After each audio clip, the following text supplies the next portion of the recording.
বসুন্ধরা থেকে আসছি। আচ্ছা, কতক্ষণ করবেন এই কাজ? এই তো হ্যাঁ, যতক্ষণ লাগে। আচ্ছা। আপনাদের আলটিমেট টার্গেটটা কি?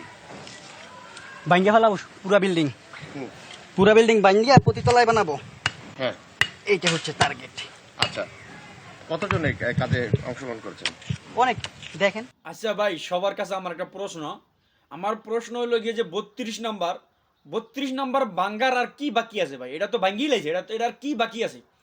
একটা জিনিস বাঙ্গা হয়ে গেছে গা, ওটার ভিতর কি আর বাঙ্গার কিছু প্রয়োজন আছে?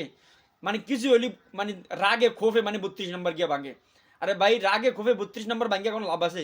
ওখানে জাস্ট ইটার বালু, ইটার বালু ভাঙ্গিয়া কি হইব? ইটার বালু লাগে রাগ দেওয়া লাভ আছে? রাগ দেওয়াই তো জায়গা মতন, যেখানে রাগ দিয়ে লাভ আছে। কিছু হইলি 32 নাম্বার ভাঙতে থাকে, কিছু হইলি 32 নাম্বার ভাঙতে থাকে।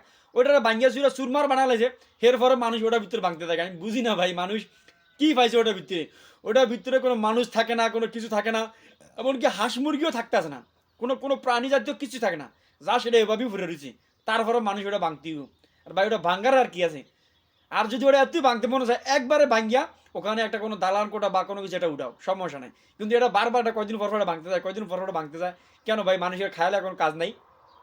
বাংলাদেশে মানুষদের কতটা বেকারত্ব এটা দেখলে বোঝা যায় ভাই, কতটা বেকার। এই 32 নাম্বার যারা ভাঙতে যায় ওকে দেখলে বোঝা যায়। মানে নিজের কাজে মনে করেন কোনো মনোযোগ নেই, অথচ অন্যজন এই কাজে যে 32 নাম্বার ভাঙতে যায় পরিশ্রম করতে হয়, সময় নষ্ট করতে আছে, বেকারত্ব মানে নষ্ট করতে আছে। দেখেন কি কুমার, কিছু বলার নেই।